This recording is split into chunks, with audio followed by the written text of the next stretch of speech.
Hey guys, welcome to your video tutorial dealing with torque. So as you can see, we've got several, these are pipe wrenches.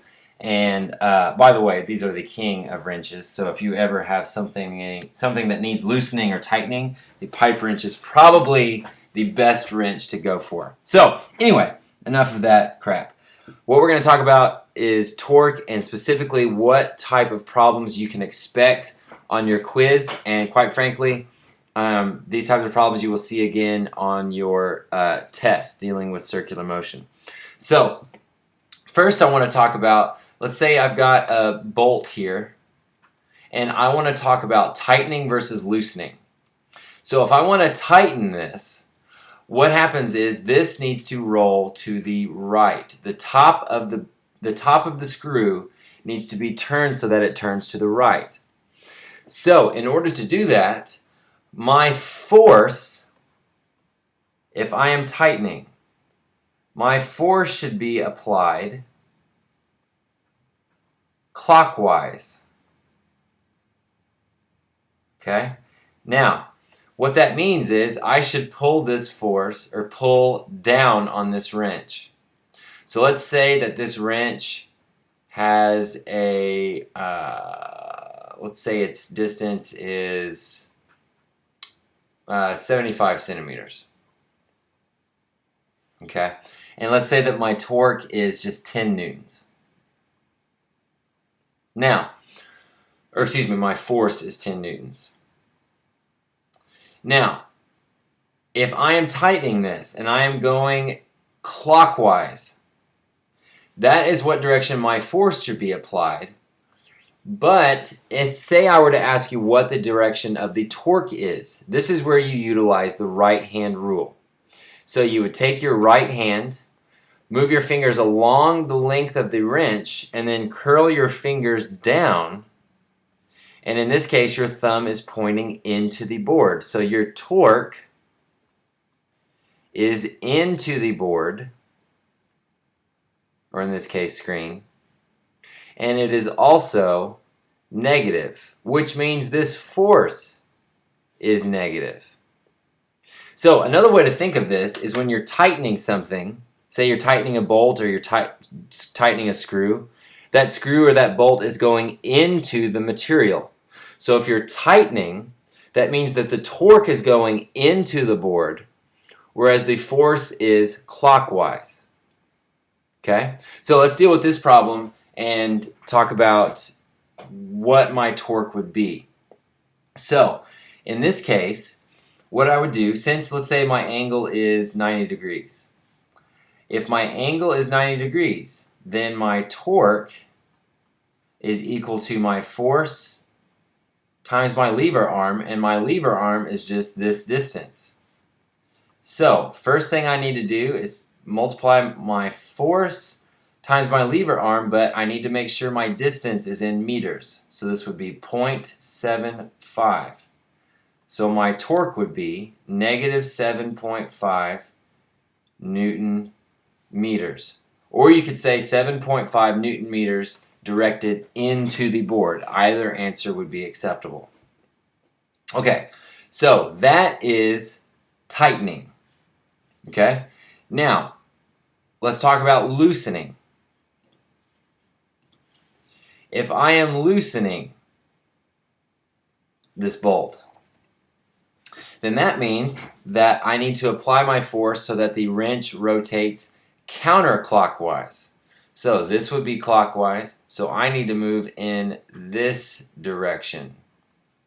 Okay? This causes my wrench to rotate counterclockwise. So if I am loosening, my force should be applied counterclockwise. Clockwise. Now, this is where the expression righty-tighty, lefty-loosey comes from. And so here, I'm causing it to rotate this way, so the top of the bolt is turning towards the left.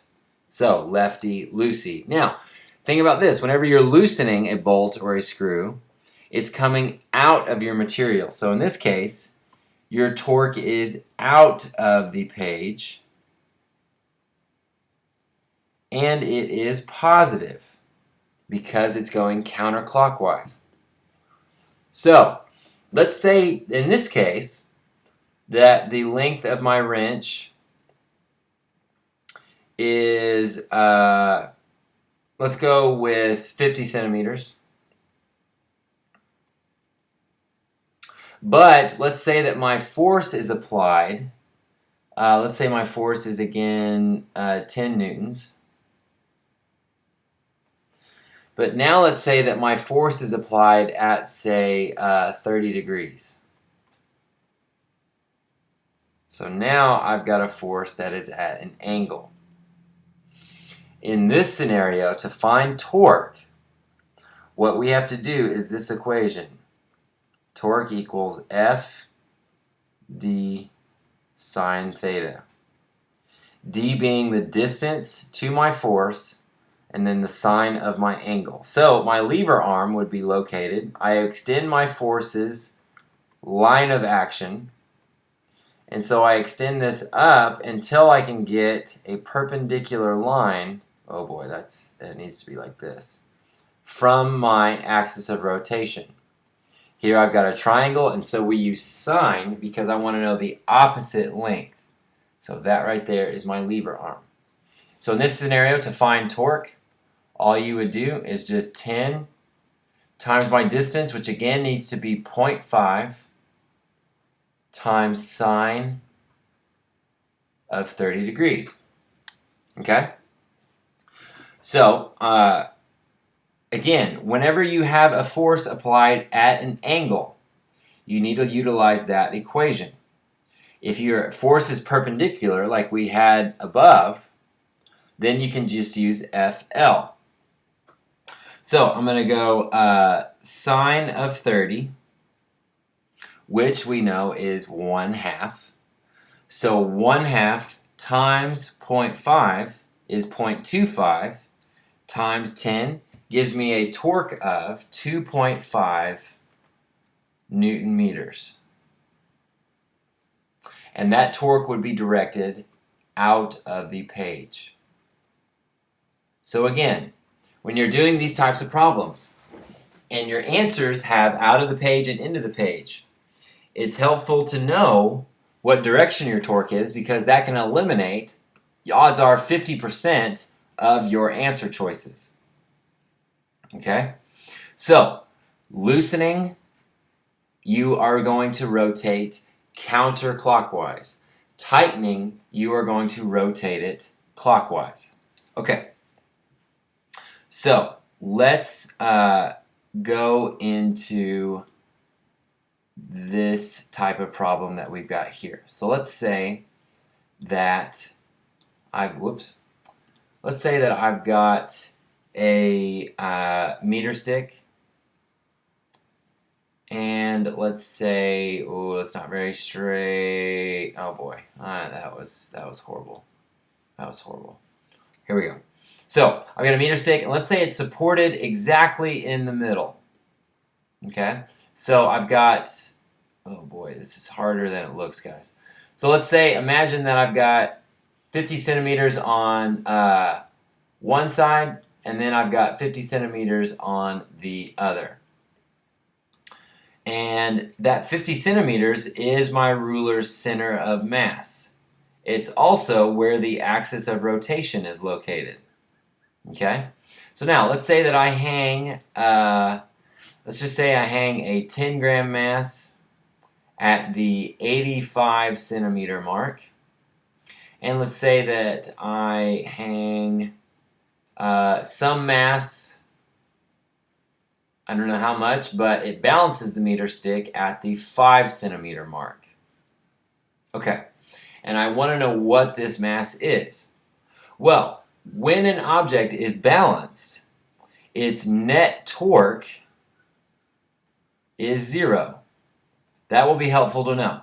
So, an object is balanced if there is no net torque. Because if I have a net torque, that means that my object is rotating. So here our object isn't rotating, so this torque needs to equal this torque. Well, torque, let's call this over here, let's call this T1. And let's call this T2. T1 is going to be equal to the force times my lever arm. Well, my lever arm in this case is 45 degrees. So it's going to be M1 times G, because that is my force, it's the object's weight, times L1. Over here I've got the same thing except it's a different mass. So M2, G, and then L2. So in order for it to balance, these two torques need to equal each other. So I am going to set them equal to each other and solve for M1. Now, just like in your lab, I can cancel gravity. So I plug in the values that I know, and I know this is 45 centimeters. So I can plug in 45 over here as long as I plug in centimeters on this side. So this becomes 10 grams, and then 80 minus 50 is 35. So now I go 10 times 35, which gives me 350, and then I'm going to divide that by 45. So let's go step by step here. Equals 350. 350. And so divide that by 45, and you get M1 equal to 7.78 grams. Now, it's grams because I use 10 grams. Now, your answer might say 7.78, but it'll say kilograms. Do not be fooled by this. Your answer here, if you had to convert this to kilograms, divide it by 1,000. So that would be 0.00778 kilograms. So always be careful about choosing your answer. Okay. So the last problem that I want to go for, I'm going to kind of shimmy up a little bit here. And we're going to deal with our last wrench here. If I can get this to work. Yeah, there we go. Okay. So now let's say that I'm applying my force at an angle. And let's say I don't know what that angle is. So I'm going to call it theta. Now, in this case, am I tightening or loosening this? Think about it. I'm going to give you a couple seconds. So, what direction is the torque? To answer that, think about what direction this wrench is rotating. It is rotating clockwise. So if I'm rotating clockwise, it means I have a negative torque.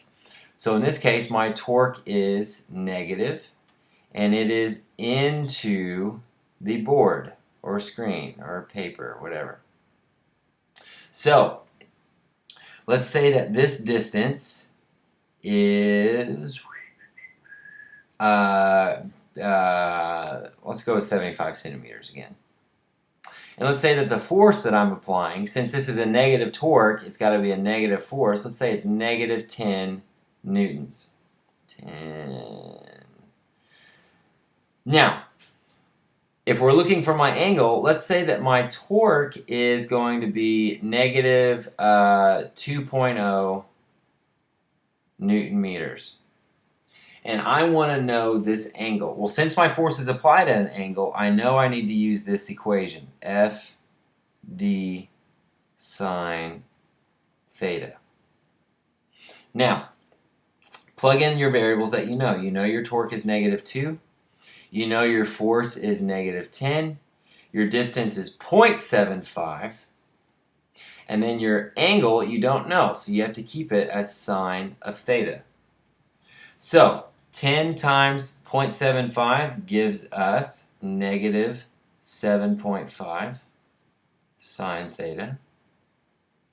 So then divide both sides by 7.5. And so you get, let's see, negative 2 divided by 7.5 gives me 0.26, let's go 67 sine theta, equals sine theta. So your last step is to do inverse sine of that.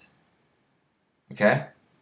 So, in this case, you would need to do second sine on both sides. So it looks like this on your calculator, sine to -1 of 0.267, and that would equal your angle. So whatever your calculator told you here is what your angle would need to be. Now, you need to be certain that your calculator is in degree mode. Do not forget that. Okay, so that should be beneficial enough for you to do well on the torque portion of your test tomorrow, or your quiz tomorrow. Be sure and check out and refresh yourself on the circular motion video tutorial that was recorded earlier. To do that, you can click my username or whatever on YouTube, and then go to that circular motion video tutorial. So good luck, study up, study your worksheets, and study your labs and how you did that procedure. And I will see you all mañana.